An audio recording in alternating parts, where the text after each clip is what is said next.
What's up, Chuckers? Producer Mike here. This is the Served 5 Setter, your weekly roundup of all things Racket Sports, 5 stories in 10 minutes or less. But before we get into it, please hit subscribe on YouTube and give us a follow on your favorite podcast platform so you can stay up on all things served. We really appreciate the love and support. That said, today is April 17th, 2026. And here's what we've got for you. An underarm uproar, Roland Garros makes it rain, and a record-setting trophy sale. Plus, the NCAA almost gets there. But first, we are starting in Barcelona, where the reigning Australian Open champion just hit the brakes. Carlos Alcaraz has pulled out of the Barcelona Open with a right wrist injury just 48 hours after losing the Monte Carlo Masters final to Jannik Sinner, a loss that dropped him from world number 1 to world number 2. Carlos got through a first-round win over Otto Virtanen on Tuesday, but needed the trainer at 5-4 in the first set.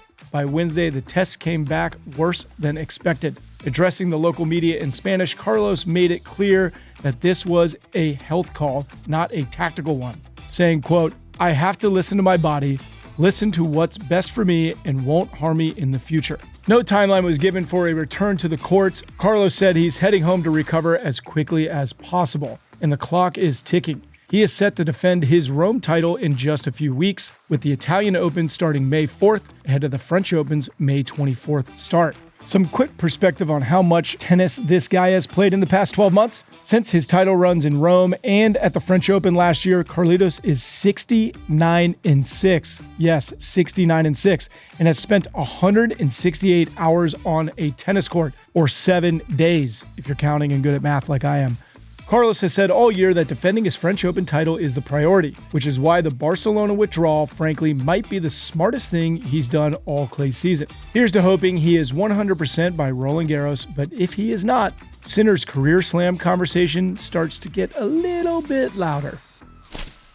On to set number 2, and we stay in Barcelona because the crowd wasn't just upset about losing Carlos. Nuno Borges, the Portuguese world number 52, had a 6-4 lead in the second set tiebreak against Tomás Martín Echeverri. That is match point. Barcelona's Pista Rafa Nadal, and Borges does this. That's right, an underarm ace on match point. Echeverri didn't get a racket on it, put his hands on his hips, walked to the net, delivered possibly the frostiest handshake we've seen thus far of the clay season, and the Catalan crowd booed.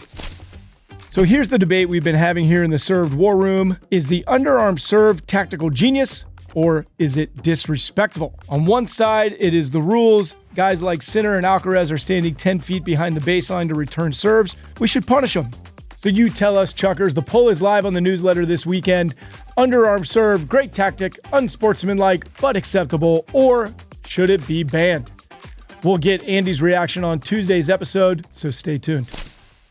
Now on to set number 3, and Paris is printing moolah. Roland Garros announced this week that the 2026 prize money is jumping 9.5%, bringing the total purse to 61.7 million euros, or $72.7 million, making it a $6.2 million jump from last year. The singles winners will take home $3.3 million.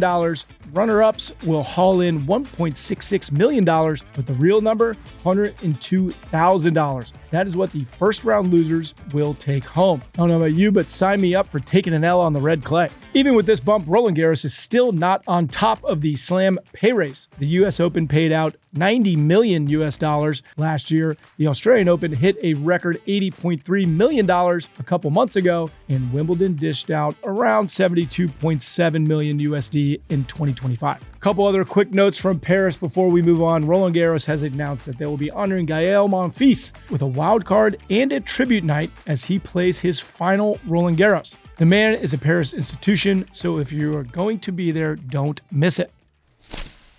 On to set number 4, and we're heading to the auction house. Boris Becker's 1989 U.S. Open trophy, the trophy he lifted after beating Ivan Lendl in 4 sets, just sold at auction this past Sunday for $357,546. That's now the most expensive tennis trophy ever sold at public auction. The only piece of tennis memorabilia that's gone for more is Novak Djokovic's 2012 Australian Open winning racket, which sold for $540,000 earlier this year. Now, this is a tough one because Boris Becker didn't choose to part ways with this trophy. He lost it in bankruptcy proceedings back in 2019. For years, it had been on loan to the International Tennis Hall of Fame in Newport, Rhode Island. Then the creditors came calling. Whoever bought it now owns the only U.S. Open men's singles trophy from the Open era ever to hit public auction. Interestingly enough, the $357,000 this trophy just sold for is more than the $300,000 in prize money Becker earned for winning the trophy in the first place. Now for set number 5, a quick update from last week's story because this one moved fast. On Wednesday, the NCAA Division I Cabinet, again, still not sure what that is, adopted a slate of eligibility rule changes. And one of them is going to fundamentally reshape how young tennis players approach the amateur to pro path. Prospects of any age can now accept prize money in their sport without impacting their college eligibility. This change appears to be a direct result of the class action lawsuit filed by Reese Brantmeyer, the UNC tennis player who sued the NCAA over this exact rule. The settlement also creates a $2 million fund for athletes who were affected by the old system going back to 2020. Now, Chuckers, to really understand why Reese took this fight all the way to federal court, you could probably go back to 2014, when 15-year-old Cici Bellis, ranked 1,208 in the world at the time, walked onto the court at the U.S. Open against 12-seeded Dominika Cejpakova, the reigning Australian Open finalist. And she won,